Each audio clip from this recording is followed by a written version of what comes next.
Now, today's show is sponsored by ProCure, maker of Rosa Care Cream. Now, Rosa Care is formulated with, what's that word? Something acid? Hyaluronic. Yeah, that's acid. And it looks like licorice root. It probably is licorice root. Oh, wow. They use it to extract to clear flushed red bumpy skin caused by rosacea. It's safe. Rosacea? Rosacea, that's it. Rosacea, Rashawn. Skin caused by rosacea. on. That's why you care. It's safe and effective. Wait, hold on. So now say that whole thing the right way. Hyaluronic acid. I'm not saying it.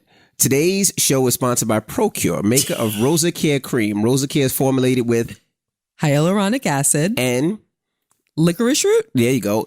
Extra to clear flushed red bumpy skin caused by Rosacea. It's safe and effective to use on your entire body and face.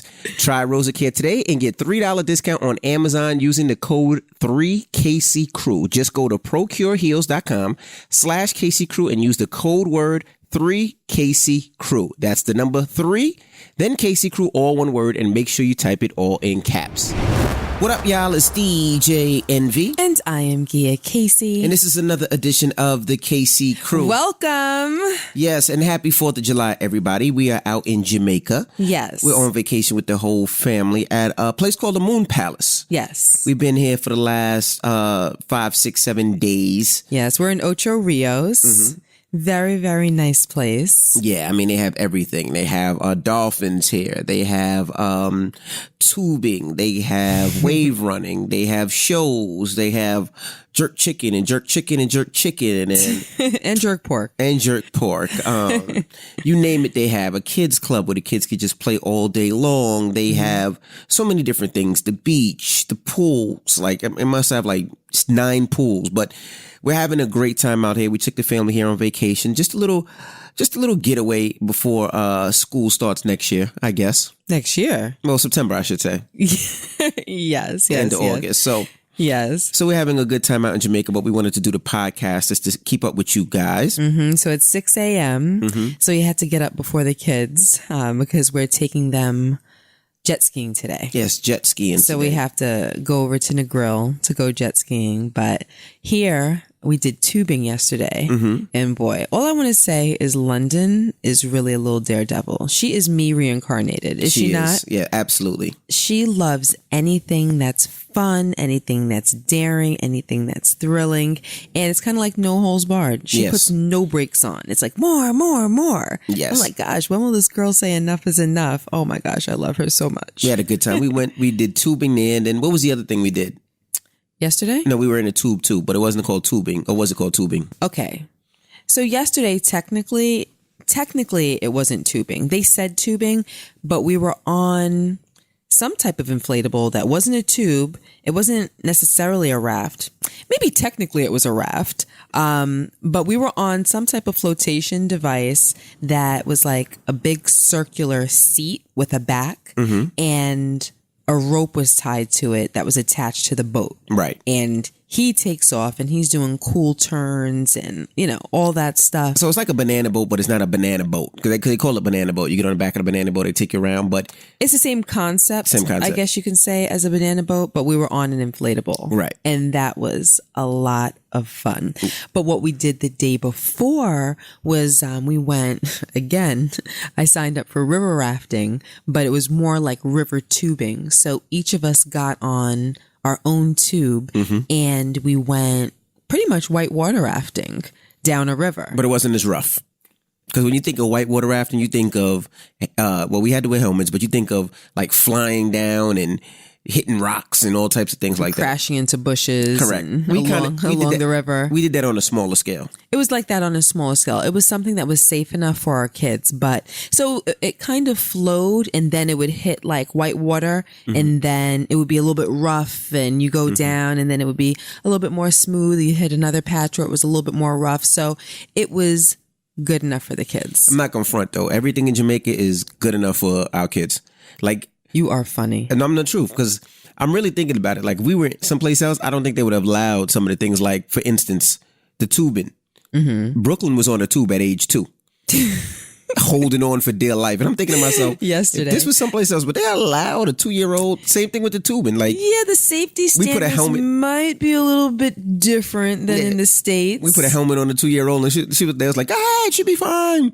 Yeah, they. I asked about ziplining because I was thinking that we could just do that with Madison and Logan, and if we do it at a place where there are other activities, the babies can go, because we have Irma out here, we have Ben's out here with us, so they could take them to do something a little bit, a little bit safer, Right.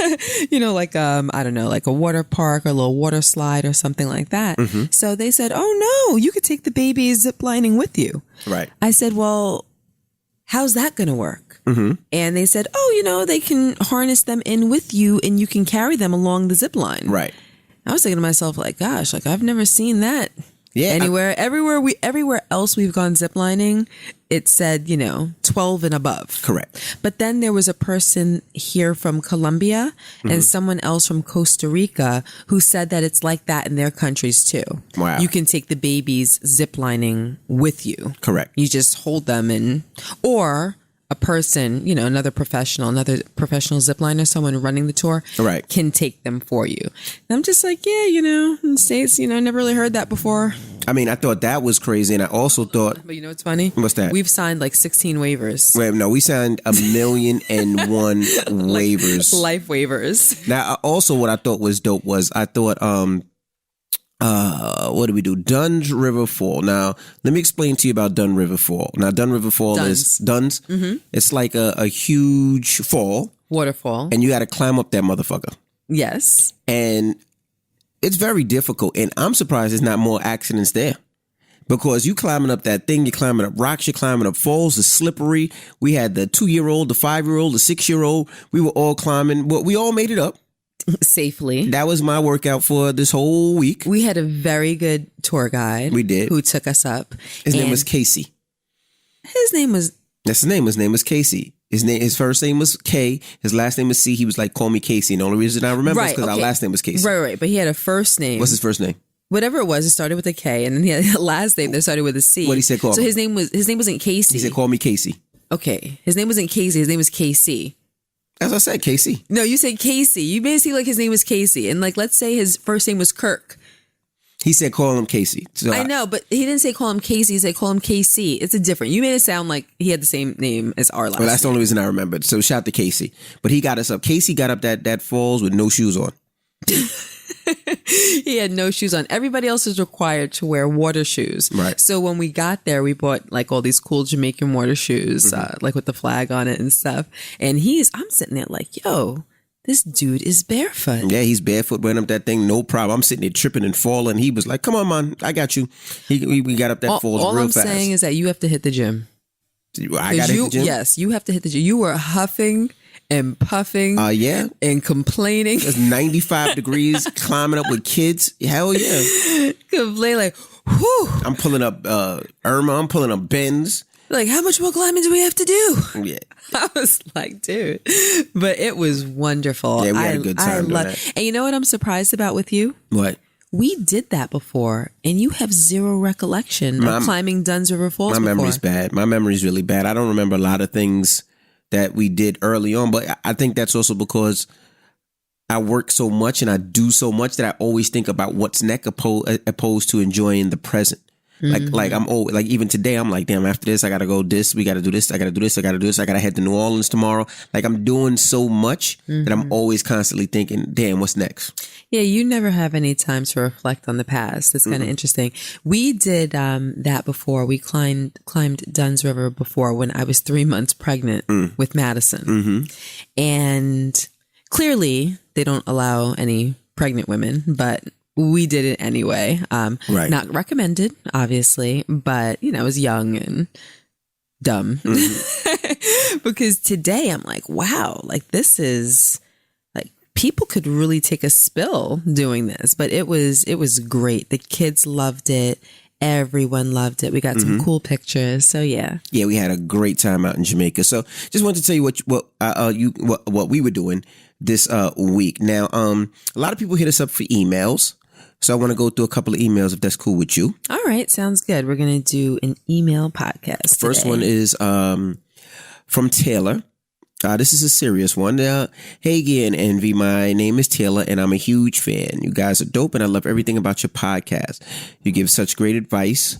I have many questions I like to ask, but I'm going to ask one that I don't think I've heard you cover. When do you discuss suicide with your kids? I have an 8-year-old son, an 8-year-old stepson, and a 2-year-old daughter. I know sometimes someone close to me who committed suicide about 5 years ago, and it still haunts me.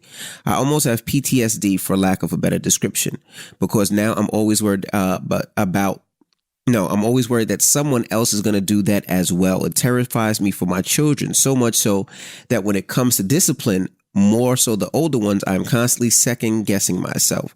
My son is a very tender-hearted little boy and easily gets his feelings hurt. It doesn't help that his dad and I share custody, so I can even get more worried when he isn't with me. Do you have any advice? I could talk to my kids about this. Also, when age-wise, what would be a good time? Any advice would be appreciated. I have the worst anxiety about this. Thank you, guys. Oh, wow. What do you think? I think that because she knew someone that committed suicide and that it's weighing heavily on her, she's bringing it into her life. Correct. But I feel by listening to this email that it isn't as much of an issue as she may be feeling that it is an issue in her life. Suicide is a very, very big thing right now. I think probably bigger than it's ever been, if I had to guess.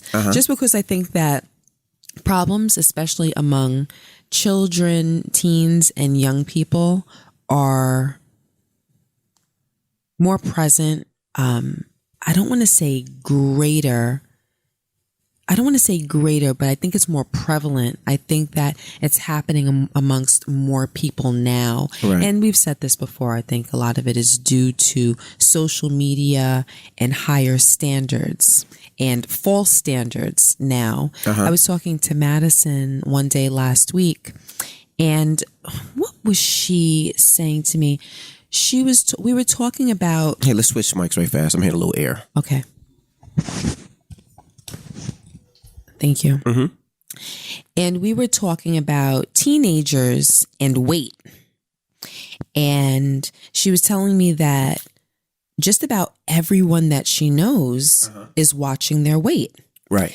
And I said to her, you know what? Maybe that's because now eating is a little bit different than it was when I was a kid. Now there's so much fast food, and I feel as though the standards of food have gotten lower than they were when I was younger. Right. So I think maybe that, weight issues for younger people are more serious than they were when I was younger. She said, yeah, now everyone is counting calories and watching what they eat. And she said, a lot of people are obsessed about it. And I said, okay. She said, yeah, sometimes I'll bust out a bag of chips and I'll start eating, and I'll have friends that'll look at me and be like, you're going to eat that whole bag?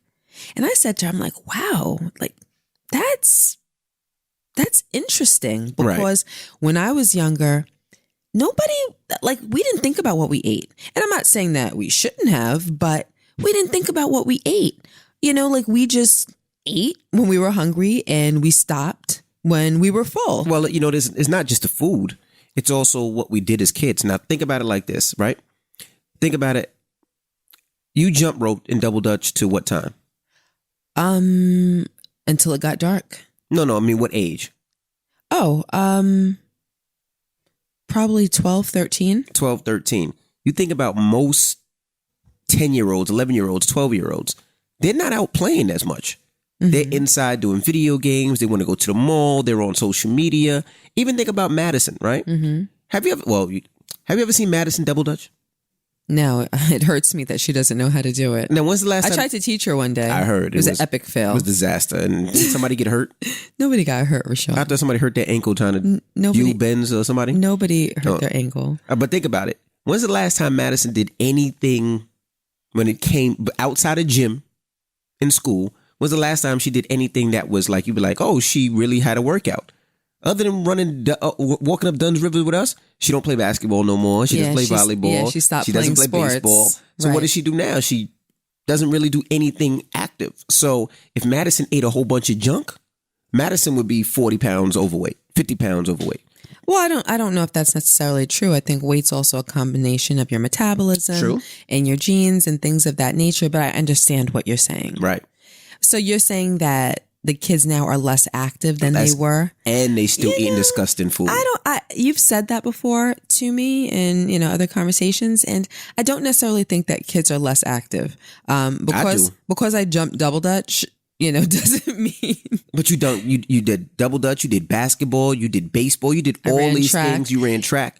Put like this. You ran track in high school. Yeah, but I don't think that most kids play sports. I think many kids play sports, but I don't think that most kids play sports. I think that's the same way that it was when we were younger. None of my friends played sports. Yeah, but they did other things. They swam. They might have did handball. They did double dutch. No. Like I had the kids on my block that jumped double dutch, but come on, stop with the double dutch like that. That's a workout though.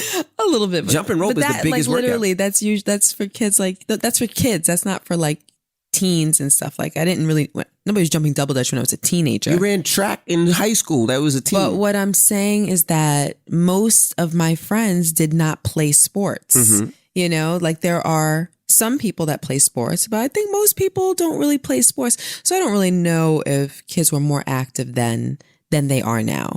I do think that the food has gotten worse, but it was just shocking to me how interested kids are about their weight at such young ages, starting at 11, 12, like worrying about eating a potato chip or a cone of ice cream.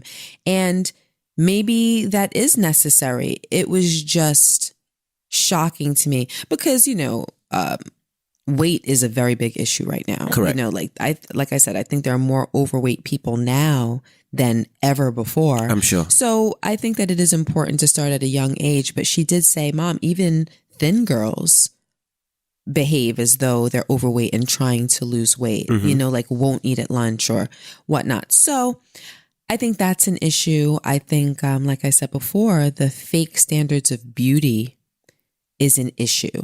Do you feel that as a man at all? Standards for appearance and pressure and, but to a point where it can put you in a mental state of depression? It could. I mean, I don't want to just assume that it's women. No, I mean it's both. I mean, it could. I mean, you think about it. I mean, and I think most of it is social media.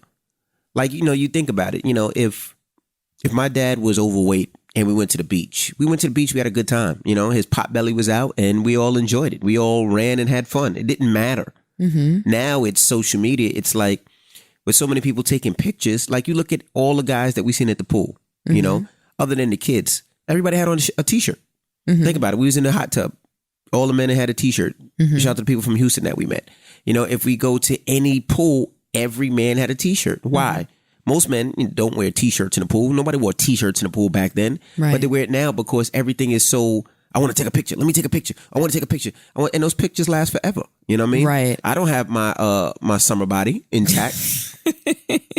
But I wear a water shirt. Mm-hmm. I wear a water shirt for a couple different reasons. One, because I'm always cold, so it keeps me warm. And two, I don't have my summer body. My winter body still out. But like, people like to take pictures. I still think you look good. Yeah, whatever. You don't need no friggin' shirt in the pool. You don't need it. Well, I wear my water shirt. But for me, it's like, why? Because people like to take pictures. People like to do this. And this is, we're having a good time with our family. Mm-hmm. I don't want to look up and there's a picture of me or looking like, you ever see the picture of Jay-Z on a jet ski with the helmet on and no shirt on and people like, Dad, but like he's enjoying his time with his family. Great. The man's a billionaire. What the fuck does he care? But that's what people do. So yeah, it can put you in a mental state. So you think it affects men as well? It affects everybody, I think. But I think women to a much higher degree. Female standards of beauty are just, they can be so high, especially when you're comparing yourself to something that is either fake or doesn't exist. Correct. Or, that's been altered or something like that. Right. And it's hard on young girls. So Madison and I got into that conversation, and she said, yeah, for a lot of girls, it's really, really hard because every time you open up your phone, you're seeing something that's considered beautiful. Right. And just as human beings, you compare yourself to that. So I think that can be hard on kids. I think, what's up? I was going to say, and also you got to think like what you just said, people doing so much surgery. Right now, the word perfect is a crazy word, but right now it seems like it's so easy to quote unquote be perfect. It's nothing for somebody to say, you know what, I'm going to go suck this fat out. I'm going to put the fat in my ass to make my ass more plump.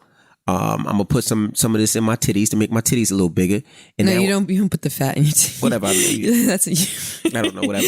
You could put it in your rear end, but you would have an implant. But you can get a boob job, right? Yeah. So you can do all that, and you quote unquote look perfect. It looks like you have this very, very slim waist and fat ass and big boobs, and a flat stomach, and you look online, you're like, wow. That person looks. I don't look like that. That's right. And so what people say is, I want to get that way. So if they start feeling depressed, but not knowing that this person had sucked out had liposuction 10 times, and have never worked out in the gym at one time. And not only that, we were talking the other day about there's some people that are nice with the filters. Yeah. We see them in person, be like, that doesn't look like what your filters look like. I'm in love with your filter, not you. But that's the truth. It's the truth. Like, we talk about it all the time. We've seen some people that, when we see them, they be like, oh, okay. But then when they put that filter on, you be like, damn. But that's how it is. It's, and then these kids are like, I don't look like that. Right. And they start getting depressed and guys start fantasizing about their Instagram pic and they see you and you be like, nah, you don't look like so-and-so in that Instagram pic. Right. You know what I mean? So yeah, it would make people feel away. It makes people feel insecure, So I understand and I get it. But that insecurity, back to the question, is like, what you have to do is have that conversation early with your kids. But it's, and it's not only that, it's also social media bullying, and real life bullying has gotten worse because now it's amplified on social media. Kids will take what's going on in school and exploit it even more on social media. And I find that is probably the worst of it, especially amongst the younger kids that have succumbed to suicide. They just get to a point where they don't have, listen, can you stop that? What? You always rub your leg while we're doing this podcast. It's so distracting. I need you to stop that. Thank you. Rub my leg or rub my penis? The former. I need you to stop the former. Okay. Thank you. Okay. See, now I don't even remember what I was saying. Like, I'm sitting here watching you rub your leg back and forth. What was I saying? I don't know. I was rubbing my leg. Now, you were talking about the kids in suicide. We were talking about, I don't remember where you left off at. We were talking about social media. I want to fight you right now. I was just rubbing my leg. I always rub my leg. I looked at you mean like 16 times since we started this podcast. You always look at me mean. I don't know what you're talking about. No, look at you mean like, stop that. We're talking about social media and the kids having insecurities because they want to look like something that's not true. I was past that. Anyway, but let's go back to the question. Right? Okay. The question is suicide. When do you have that conversation of suicide with your kids? For the emailer, I don't think that there's any reason to have that conversation with 2 8-year-olds, and clearly not the 2-year-old at this point. I think she's more so referring to her 8-year-old son and her 8-year-old stepson. Correct. One of them, you said, is very sensitive. That's not a reason to have the conversation with him, in my opinion. I think that if you see signs that your child is going in that direction or heading towards depression or is being bullied, that's what I was talking about. And I'll get back to it when I'm done saying this. Or being bullied or having some type of social problems or social anxiety themselves, I would first talk to them about that. The conversation of suicide for an 8-year-old, to me, is way too heavy if you're not seeing direct signs that they are on that path. So don't let, and this is what I was kind of getting at earlier on when, I was first addressing the email. Don't let your own anxiety and paranoia affect your children, because then you'll raise children that are anxious and paranoid. You want to address things with your kids as they come. You kind of tailor things towards each child. Just because you have the conversation with one child doesn't necessarily mean that you have to have it with the other, unless you find that the other is suffering from that as well. And the likelihood that that would be the case, that's not the type of thing that I would sit the kids down and have a big old family meeting or a family conversation about. Yeah, I agree, unless there was a suicide in the school, unless they seen suicide and you had to explain it. And also unless one of the kids were very, very sad and you can tell that they were very insecure and having problems, and you felt that they were going down that road, and not just you being, having anxiety and feeling that honestly felt that they were upset and, in the room by themselves more often. That's when I would start having a conversation, not about suicide, just to see where their head is at first. But I wouldn't have that conversation, like I said, unless suicide was in the conversation, maybe one of the kids, a family member, and, they were talking about it. Then I would have that conversation. Or even if one of the kids were being picked on. I know a lot with the gay community. If a kid comes out as gay and they're being bullied and they feel like there's no way out, that happens a lot. So if that was one of the conversations, then yes, I would have that conversation. I would continue to boost them up and tell them that you are beautiful, you are handsome, you are strong, and have that conversation. You have to be, I agree, that extra push when the world is against them, because, this world is fucked up. There's so many people are trolls. Sometimes I get so many comments and so many people say stupid shit to me, and when I click their page, there's no picture, there's 5 followers, they have no posts. They just do that shit to get under people's skin. I call it the devil's work. But I would only have that conversation if it was in that area. If it's not, just stay close to your kids, continue to kiss them, continue to hug them, continue to tell them that you love them. Try to stay in their life so much. Gia and I, we try to have conversations with our kids all the time, and not just these type of conversations, just love conversations. I love you. What's going on? That's why we love these type of vacations, because everybody could put their cell phones down. There's, there's Wi-Fi, but, we're really enjoying the moment. We're in the water. We're in the jacuzzi at night. We don't leave the jacuzzi at night till late at night when we're out here, because we're with the older kids. The younger kids are sleeping. We try to stay on top of our kids, talk about football with Logan and basketball with Logan and the trades. And Madison, we talk about makeup and just things that goes on in this world, and even the smaller ones. We really try to do things that they enjoy. Like Jackson enjoys dancing. We encourage him to dance. Brooklyn enjoys dancing. We encourage them, shake that booty, shake that booty, shake it. Like we encourage them to dance and have a good time and to love each other, and I think that works. Yeah. To me, what you're saying is like turn that nervous energy into positive and reinforcing energy, right, instead of worrying.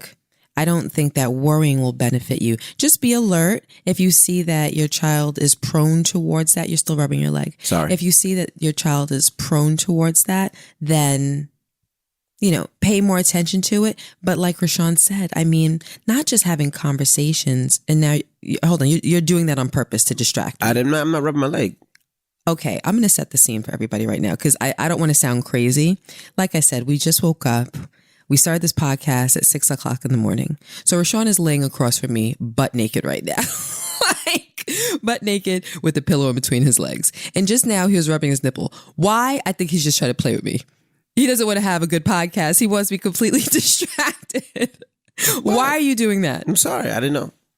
You didn't know that you were rubbing your nipple? I didn't know. You just do that like as like a reflex? Yes. Subconsciously, you just sit there and do that? I like my nipple rubbed. Okay. Okay, Rashawn. Okay. I don't know what I was saying again. I need you to stop. I'm stopping. No, just put your hand like on the pillow and leave it there. Stop. Seriously. You're sitting here fondling yourself the entire podcast. This is very strange and awkward. Okay. We were closing out the lady with. Okay. So like with our kids, I spend a lot of time, and it's just natural complimenting my kids. I find anything positive about them and I let them know not just daily, but several times a day. Like London, I'll be like, oh my gosh, you're so beautiful. You're so smart. Oh my God, that was so funny. You are so funny. And just to see her face light up, it makes me feel amazing. Jackson, like Rashawn said, he was, we did another tour where we went to a beach club at the end of it. And there was a guy out there. I'm probably going to post it on my story if you guys follow me. There was a guy out there that was dancing. Someone was playing, I guess, on a bongo. He's playing. No. What was that? That was Jump. What? Calypso song, Jump.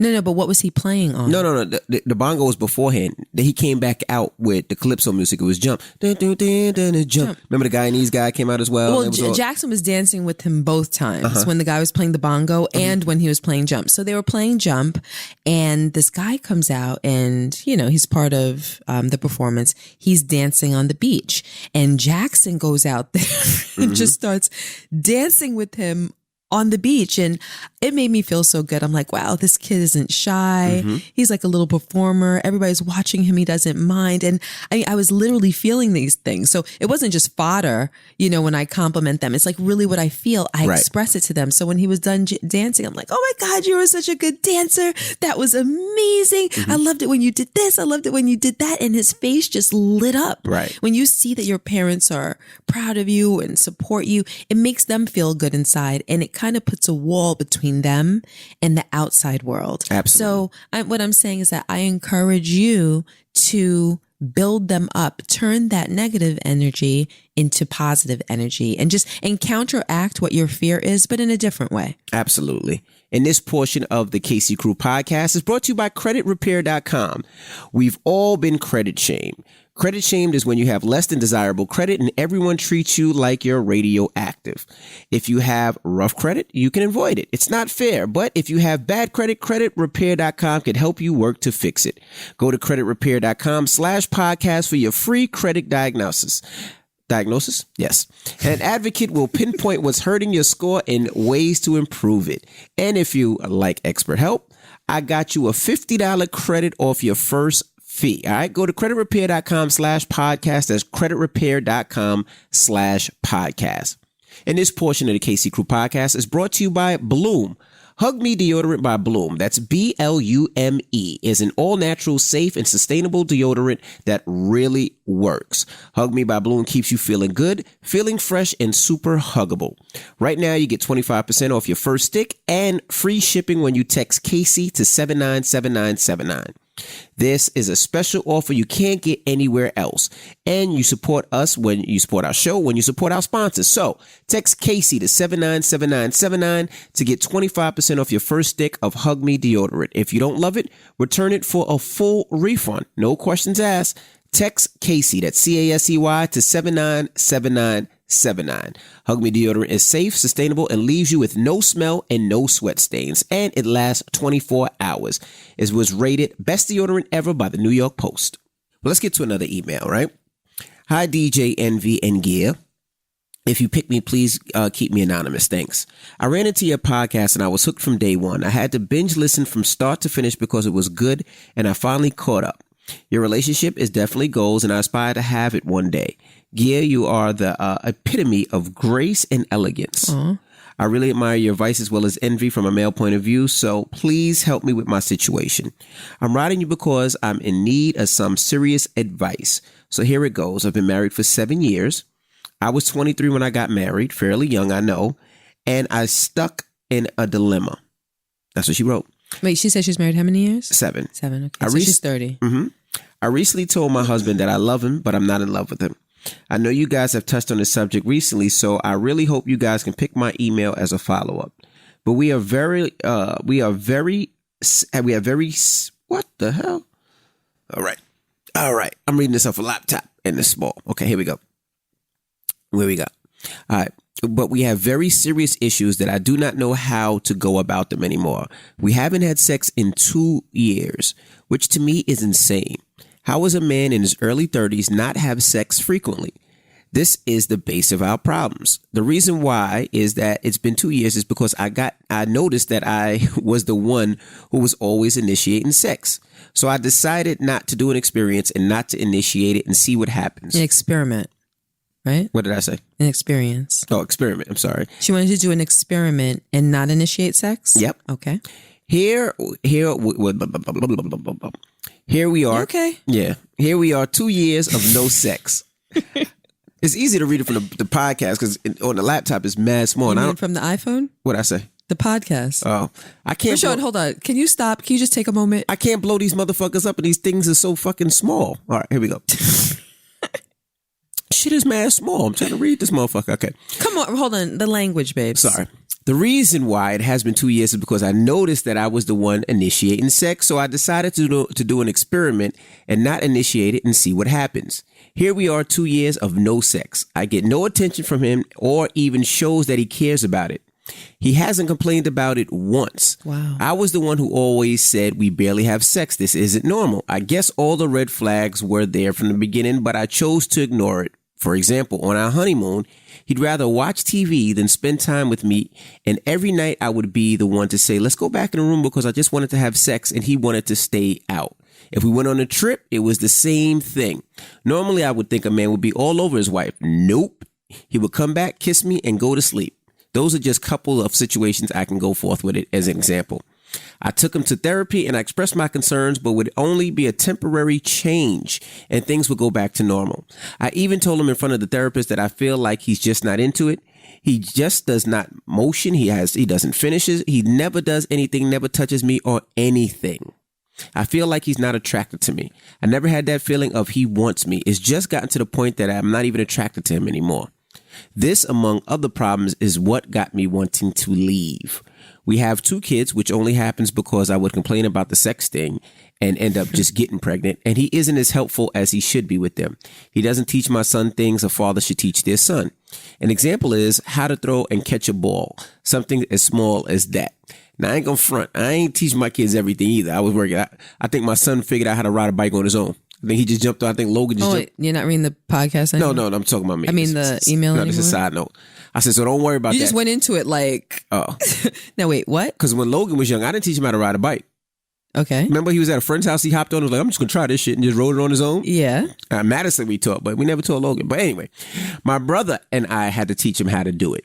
So maybe he was working. Anyway, there are so many broken things in this house that it's left so long that I get sick of it and end up fixing it myself. He also puts so much effort in his job. See, I knew it. That little to no effort goes at home. We aren't given the attention I think we deserve. I have to be the one planning an outing or a vacation. It's just too much pressure on me. I am never spoiled. Last year, he forgot our anniversary, and I didn't say anything on person. I spent the day cooking and cleaning because we were hosting a dinner for friends that night. Mother's Day just passed. You would think he would have requested off. He works retail. His schedule is all over the place. For that, it could be all about me, but he was working. He left a gift for me on the table, came home and relaxed while I cooked for myself. It was just pathetic. Wow. Even on my birthdays, I spent it cleaning the kitchen and going to a family friend's house. He never makes the effort to spend alone time with me or want to spend quality time with me. I'm not saying to be spoiled every day, but certain days of the year, I would like to be recognized. If there was no kids in the picture, I would have most definitely left, but I don't want to do that to my kids, but I am seriously miserable. I have no clue what to do. I know Guy is against staying just for the kids, but I really don't want my kids to see their fathers every day. I really don't want my kids to not see their father every day. I was like, damn, that's foul if she said that. That's why I had to read that again. I think we genuinely grew apart. I'm not the same person I was at 23. I feel like he is. We're not only on the same page, but we're in 2 completely different stories. That's how bad it is. I recently told him that I wanted to end things and I got my family involved and they want us to work it out. But I have been battling this for so long that I don't have any more fight in me. Please, please, please, please, please help me. Thank you. Sorry, MV. I know this was super long for you. Yes, it was, motherfucker. Rashawn. What? Oh, motherfucker. I'm sorry. Nah, but move this out of the I'm reading from the laptop. Usually I read from the iPhone and it's bigger, but the laptop, because she wrote so much, is very, very small. She didn't write that much. Relax. Hey, look at this. No, that's not that much. It's a lot. But anyway. I thought that the email was perfect, actually. The perfect amount of information with the exception. Exception of what? Hold on a minute. Baby. Yes, sweetie. I need you to stop. What am I doing? I'm not going to say what you just did, but I'm just telling, I need you to stop, okay? All right, go ahead. So you are the most inappropriate person I've ever known. I need you to stop, okay? All right. With the exception of telling, and you're rubbing your legs again. Sorry. Hold on, seriously, babe. I'm like sorry. Self-control. You're like a child right now. I need you to stop. Now I see where Jackson gets it from. Go ahead. This is ridiculous. Okay. Like I said, with the exception of telling us what she ever loved about him or what she still loves about him now. When someone writes an email like this, where the only thing that's expressed is negative, it worries me. It makes me feel as though, well, it tells you certainly that the bad clearly outweighs the good, but it seems as though it completely outshines the good, as though the good isn't there anymore. Either that's the case or the good actually isn't there anymore. So if the only reason that you're staying, which to me seems obvious, aside from possibly, I think sometimes people stay because it's something that they're simply used to. I would probably otherwise use the word comfortable, but I don't think that she's comfortable. I think that she's just used to him having someone there when you come home from work, having someone to lay down with at night, even if you're not having sex with him, just something that you're used to. So you're not comfortable because it doesn't seem like there's anything comfortable about it. You're constantly cooking and cleaning, especially on special days. But because you're used to it and because the kids are there and you don't want them to grow up in a broken home, you say, okay, well, let me stay. But you're not happy. So then you ask, what should I do? I think that it's better. And this is just my opinion. Some people, I'm sure, feel differently. But I think it's better to be raised with a single happy parent than two parents that are miserable together. Because kids, don't underestimate them. They can always sense their environment. When I was a kid, if my parents were arguing, I knew when they were arguing because the energy in the house was different. You think that kids are blind to the kissing of the teeth or the rolling of the eyes or your parents being passive aggressive to each other. And my parents were like that just when they would have an argument for a day. And they loved each other and they were always on top of each other and whatnot. But those times where they might have had an argument, you could sense it. It might be a day or 2 days. And I sit back when I think about these emails. I'm like, God, imagine if that was my everyday, where it was just nastiness or resentment or passive aggression. No kid deserves to grow up in a house where their parents aren't happy. You know, I feel as though with Rashawn and I, our happiness bleeds out onto our kids and it makes them happy. It's a whole dynamic, and the synergy within that dynamic is what produces happy kids. Well, at least it's the baseline for having happy kids. You know, like they say, happy life, happy wife, happy life. Uh-huh. It's like happy parents, happy kids. Mm-hmm. And you don't realize, because you're in it, you probably don't realize how much is being taken away from them because you're not bouncing around happy. Your energy is different. You probably have an unhappy energy and they don't deserve that. Everything that you described to me, listen, it's hard to say, but if your life is exactly the way that you described, you're with a man that 2 years has passed and he hasn't had a single conversation with you besides the conversation with the therapist that he's missing sex or that he wants sex, or trying to explain to you why he's not initiating sex with you. That's a problem. I may have probably considered his sexual orientation if I were you. And if it's not his sexual orientation, that means that he's not attracted to you. And I mean, that's just obvious. You know, I typically try to look for other reasons and whatnot. But if he likes women and you are his wife and 2 years, 24 months has passed and he hasn't reached over to your side of the bed, that means that he's not attracted to you. Or he can have an issue with having sex, a physical issue. He might have erectile dysfunction. Maybe he's not comfortable talking about it. Maybe he's trying to understand it himself because he's so young. So maybe his inability to perform makes him shy away from sex. Maybe he can only be pleasured if he pleasures himself. You know, those are the three things that I'm looking at. If it's erectile dysfunction, that's something that you guys can work through.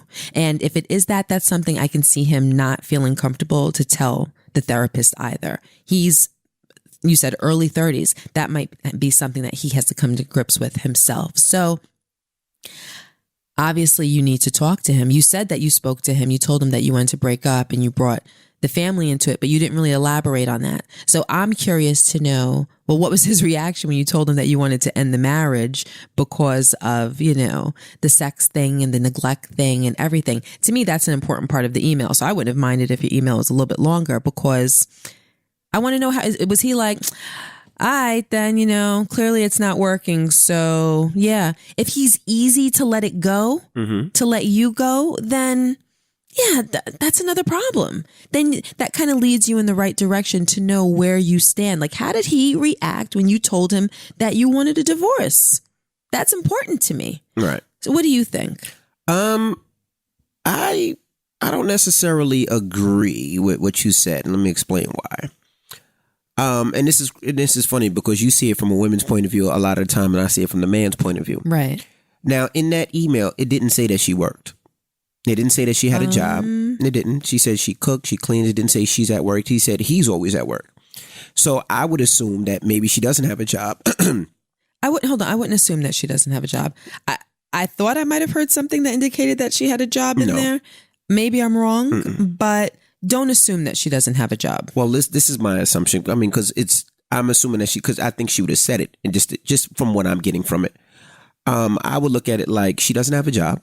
And this is what I'm just thinking. But hold on, but let me just say this. Because we honestly don't know. But if you assume that, then the rest of your opinion is based on that. And if she does have a job, then that means that the advice that you give is for naught. Well, I mean, this is from reading this is how I feel. This is what I got out of it. So tell me what you think if she doesn't have a job, and then tell me what you think if she does have a job. Because you don't want to give advice based on a complete assumption, because if you're wrong, then you're no help. Yeah, well, this is, when you read something, you feel like. So then give your advice that way. Go ahead. And then let me see what you feel otherwise. I feel like she doesn't have a job. That's what it seems like, that she doesn't work and that he does a majority of the work because he's always working. She said that it kind of bothers her that he always talks about work, is always working. Now, I would say one thing about this, as most men, I think would agree that when we work, we're working for our families. And a lot of times when we work, and Gia's looking at me like, whatever, nigga. But a lot of times when we work for our family. So if we going beyond and over to work, we're working and we're trying to make sure that our family is secure. I do the same thing. I bust my ass. I work my ass. I work beyond being able to work. And sometimes when I get home, I am tired.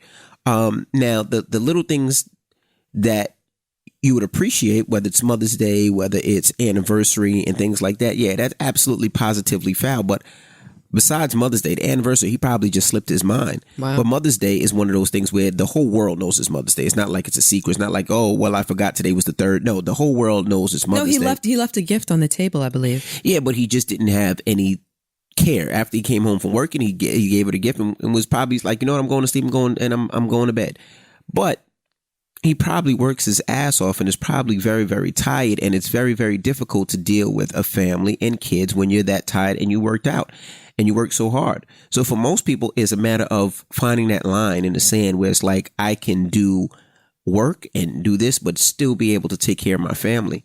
And that's his problem. That's the line I don't think he's figured out as of yet. They teach us in this world is you got to work, you got to take care of your family, you got to hold down your fort, you got to do this, you got to do that, you got to do this, you got to make sure your family's good.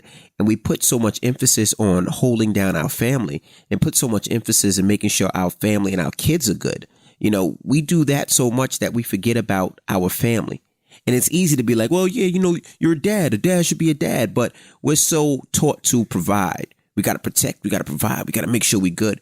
And I even fall into that hole sometimes where I will bust my ass working and almost forget the little things. You know, a couple of weeks ago, our kids had graduation on a Thursday and a Friday, and I almost missed it. And I almost missed it because of a check, you know? And some people be like, well, you know, yeah, that's foul. But I looked at it, and this is foul to say. I looked at it as, this check is huge. And I heard what you just did. This check is huge. What? Continue. Want to swap stories? Huh? Rashawn, please continue before you lose your train of thought. So when it comes, like, you know, I almost missed their graduation for a check. And I looked at it, and this is going to be foul to say. I looked at it and said, and thought to myself, this is going to be foul. I seen Madison's graduation. Madison graduated from the same school. I seen her come out and say, happy graduation. I'm Pluto. I'm Mickey. We're going to the first grade. I seen that before. I seen Logan do the same thing. That is so foul. It is foul. I hate to switch gears, but so the graduation's not about you. I know. And you actually being entertained. I know. It doesn't matter if you've seen the same graduation 16 times. I know. It's about being there to support your child. I know that. That's what it's about. I know that. And the way that you think was, I already know what they're going to do. So but I'm let me go get this check. But I'm thinking about it like this, like, you know, it was a $20,000 check I turned down for the graduation. Right. You see what I'm saying? So you wound up making the right decision, and you were there to support London and Jackson. So you say, and so the kids say, but it still irks me one day. Let's say that we need $20,000 for something, and be like, damn, if I'd have just missed that one graduation, that you could have FaceTimed me and showed me. But let me ask you this. Yes. It wasn't worth it to see London as the Little Mermaid and sing on stage and be so amazing? Absolutely, it was. Well, could you kind of sound like it wasn't? Ask me about what was it worth it for Jackson's. Ask me. Was it worth it for Jackson? No, no, he was not a mermaid. He was not that graduation was so corny. What? All right, Rashawn, we're gonna sit here and lie. The graduation wasn't corny. It was 5 minutes. My parents drove from Queens all the way out to Jersey in 2-hour traffic. It was 5 minutes. It was over from preschool to kindergarten. I'm not saying. But you are saying. I could have caught. You that. actually said it. You just said it. I could have caught that. You said no, huh? His wasn't worth it. I ain't gonna front. His wasn't worth it. I'd have went and caught that check. But London's was worth it. Right, but there's no way I can make London's and not make Jackson's. Of course not. Right, but I get it. I understand. I would have said, damn, I would have go get that check. Why? Because I seen Madison's graduation. I seen Logan's graduation, and Madison right now. If you say, Madison, do you remember your graduation and Dad did? Madison wouldn't remember that shit. Yeah, but she has the pictures to reflect on, and she has the videos to reflect on, and she'll know that her father was always there for her. But anyway, what I was saying is I understand. Stop it. I need you to stop. Work. Okay, hold on. Let me finish. No, I just need you to stop. Let me finish. So I understand it. So yes, you said, oh, I have a problem doing the vacations and planning the vacations.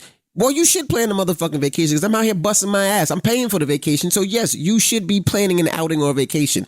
It's too much pressure on me. I need to stop you. That's what she said. You're mad that the emailer said it's too much pressure on her doing everything. Rashawn, I'm going to kick you off of this bed right now. Like, you're giving your advice, and I'm so infuriated with everything that you're saying. I'm not finished, so you might as well be infuriated with everything. That's like you telling me, babe, I need you to plan this vacation. You don't know that she doesn't work. I need you to stop. You're off on your own friggin' track. Do you have something that you want to work out? No, with me right now? Because I think we need to work something out. No. Because what is going on? And they talk about the man's not having sex for 2 years, all right? Now, if a man is not having sex for 2 years, right? Maybe he's having a problem. Maybe he can't get his shit up, right? Maybe his dick won't get hard. And that's probably... Can you lower your voice? I'm sorry. That is the hardest conversation to have with anybody. Could you imagine your shit don't work? Hey, babe, my dick ain't getting hard. That's another conversation. Because then you know what she'll say? His penis doesn't get hard, so I think he's not attracted to me. And that'll be something else that's a bonus. Don't make me laugh. That's the truth. Because what do you say? well, your dick don't get hard, you're not attracted to me. Babe, yes, I am attracted to me. No, you're not. Because there's other guys out there that love their women, but their dick get hard. Yes, so he's having that conversation. You think he wants to have that conversation with a therapist? We're sitting in a room and there's a male therapist or a female therapist, and all you're going to think is, you'll be like, yeah, my dick don't get hard. You thinking when she leaves at home, I mean, I don't know. She's going to be like, let me tell you about this guy who came in my office and his dick don't get hard. Like, nobody wants that. So, like I said, instead of Rashawn, no. oh, no, I'm not done yet. I'm not trying to interrupt you. So all like you these asked people- the question. So all these people out here be like, yeah, I'm tired of this relationship. I want out.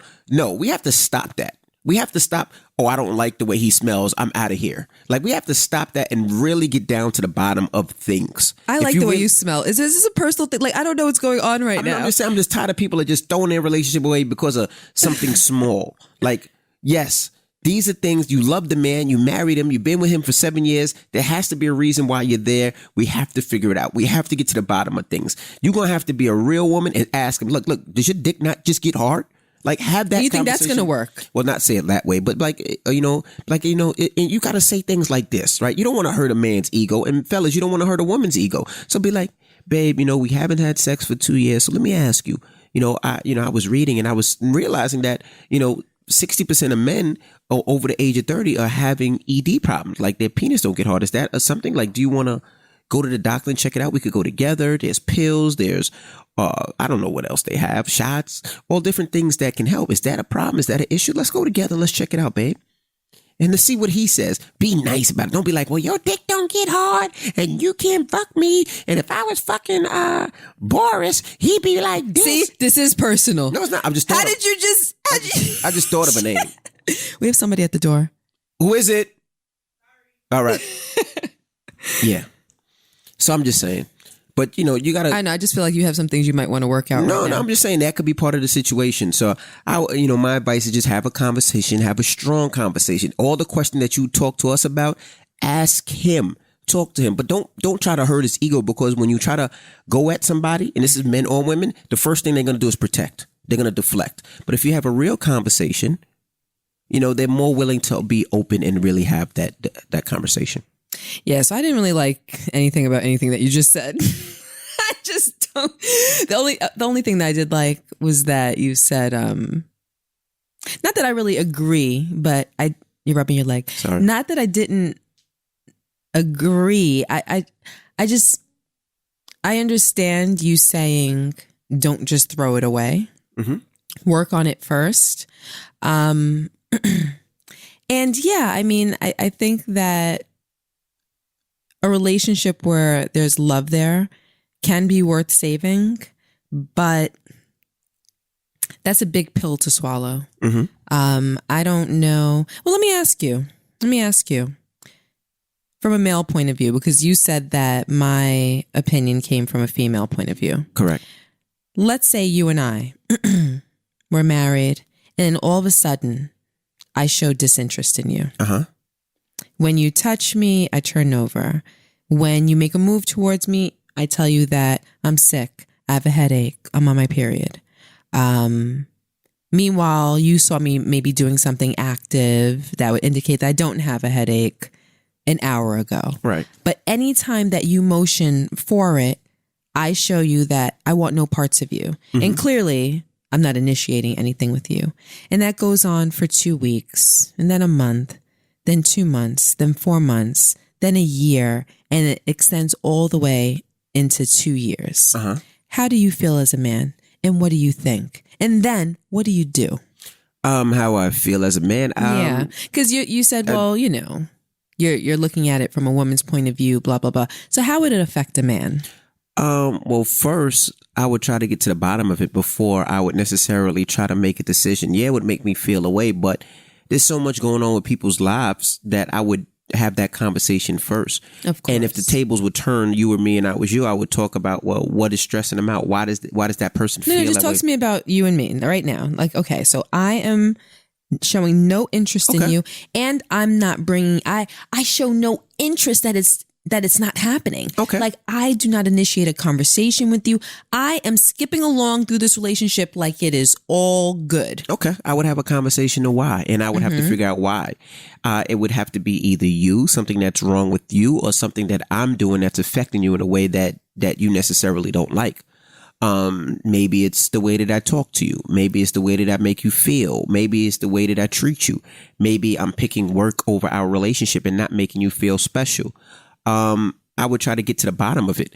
I mean, these are all problems. And then people be like, well, if I have to tell you to fix it, then it doesn't mean anything. No, that's not true. It means that it might not be on my mind as much. People are like, well, that means that I'm not on your mind as much. No, that means that I'm trying to take care of other things. That doesn't mean that necessarily. And especially in a relationship where we've been together 25 years, of course, there's going to be things that we forget about, like, for instance, we're doing so much right now with real estate, with the podcast, with me with work and so much going on. Of course, there's going to be times where I don't necessarily think about you first, or I think about our kids first. And sometimes I got to take a step back and be like, damn, I got to think about our kids more. Think about you more. So I would try to break down what is causing this. And then once I found out what is causing it, fix it.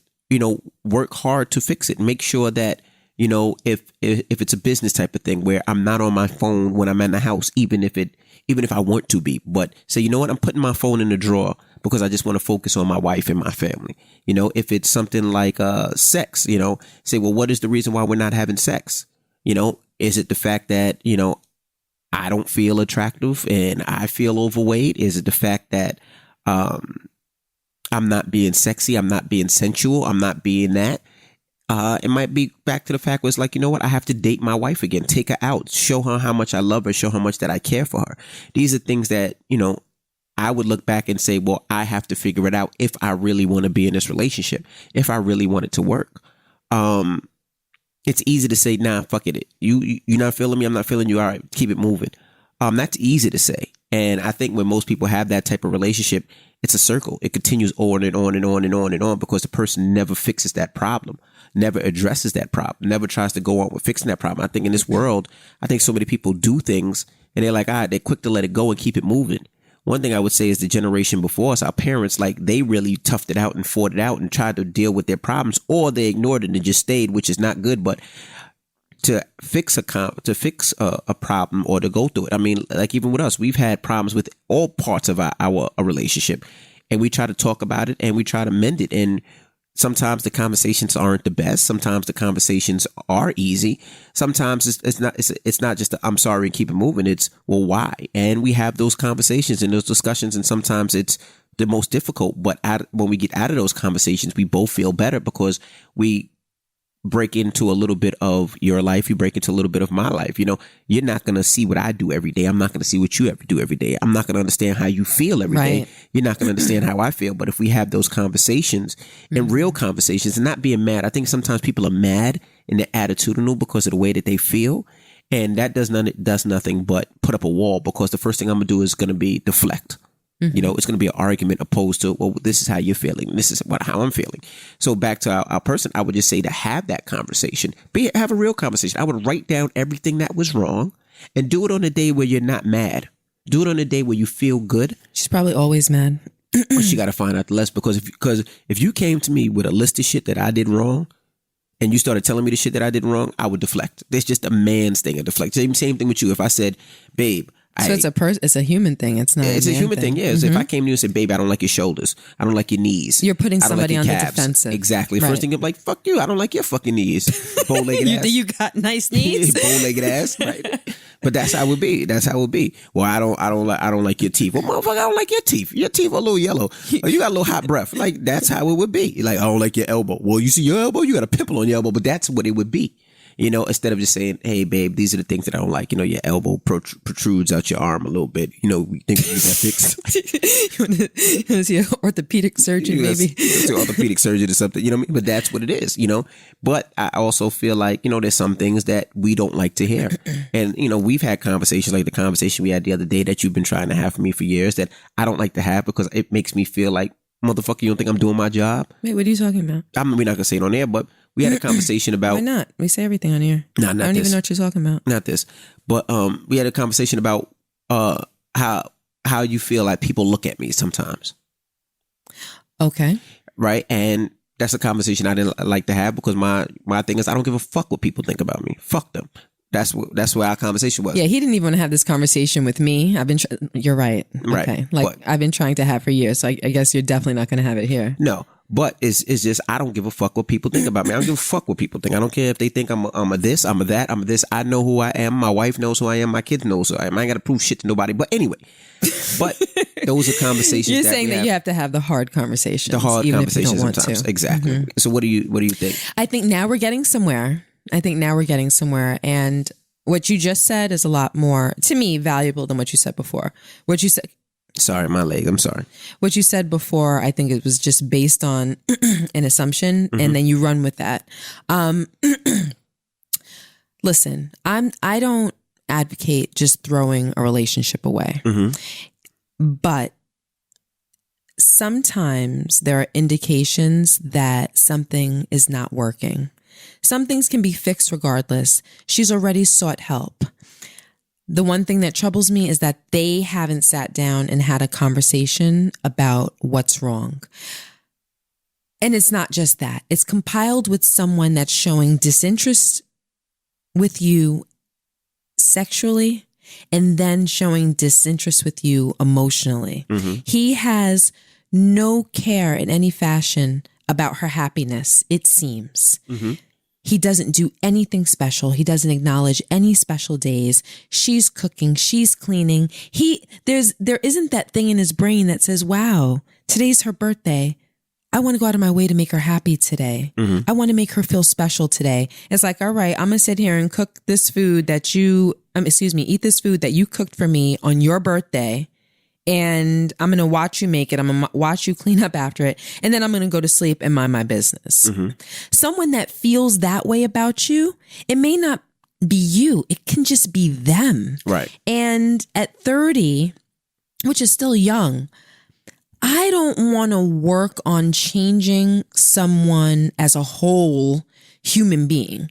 At that point, to me, we just have too many problems. You're not showing that you care about me. You're not showing that you love me. You have no interest in making me feel special.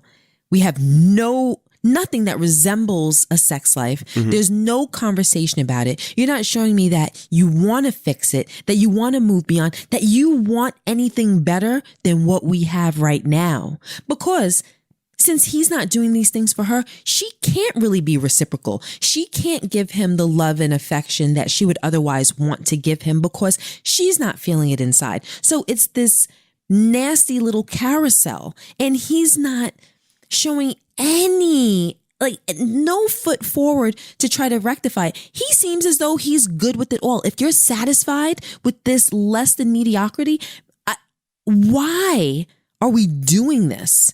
Why? We should both move on if we can't fix it. Of course, I agree with you to take the steps to try to fix it first. She already sought therapy. It didn't work. Maybe more conversations, a little bit more legwork. Yes. But if you can't get beyond that, I think that you're too young to suffer so much. Because if he's like this at 30, imagine how he's going to be at 40 if you can't break the cycle. So my suggestion would be to work on it, to talk, to try to have those conversations. But if he's not meeting you halfway, if he's not showing that he has as much interest in resolving it and being with you as you do, then me personally, and this is personal, I would walk. I don't believe in wasting time on something that isn't showing any promise, and it doesn't seem like it's showing any promise, because then you'll just be 35 with the same problems, but just with 5 years of more misery under your belt. Yeah, I disagree. I say you have that conversation. I said to have the conversation, and I always feel like when people sometimes jump out of a relationship that they think is bad, they always jump into something that is way worse. It's not like you saying, okay, well, I'm jumping out of this to find something new. And then it's like, oh, shit, I'm 60 and I'm by myself and I have a bunch of cats. But instead, you'd rather be 60 and you haven't had sex in... No, I'm just saying in what, 34 years? I'm just saying they got to put the work and effort in. And if he's willing to do it, then I think you fight. But if he's not, and if he treats you like shit, then you gotta walk. What's too much worse than what she's experiencing now? I'm confused. I mean, they just have to have a conversation. We don't know the whole ins and out and how he feels yet. We're only getting one side, and there's 3 sides to every coin. There's your side, my side, and the truth. you know? So it's just a matter The of coin. It's a story. Two sides of a coin. you say Three tomato, I sides say of a tomato. story. They know what I meant, motherfuckers. Okay, well, I guess we kind of differ. I think we were both saying have a conversation and see where it goes from there. I'm saying if it doesn't show much promise and if he doesn't seem that interested in fixing it, I would jump ship. Rashawn says he would stay on the ship and be miserable till he's 60. I didn't say that. That is he what you has to said. be willing to work. If he's not willing to work and he's like, fuck you, then fuck him. But I think anybody in a relationship like that would be willing to work. There's things that's embarrassing. You just got to get to the bottom of it. All right. All right. Well, it's time to get up out of here. Why are you looking at me like that? No reason. Oh, it's an hour and 6 minutes. So don't think it's a short podcast. No, that's not why I was looking at you like that. Why are you looking at me? Don't worry about it. I didn't touch my leg again. Okay. All right. Well, it's time to get up out of here. I'm DJ Envy. And I am Gia Casey. Have a happy 4th of July. And that was another edition of the KC Crew. Toodles.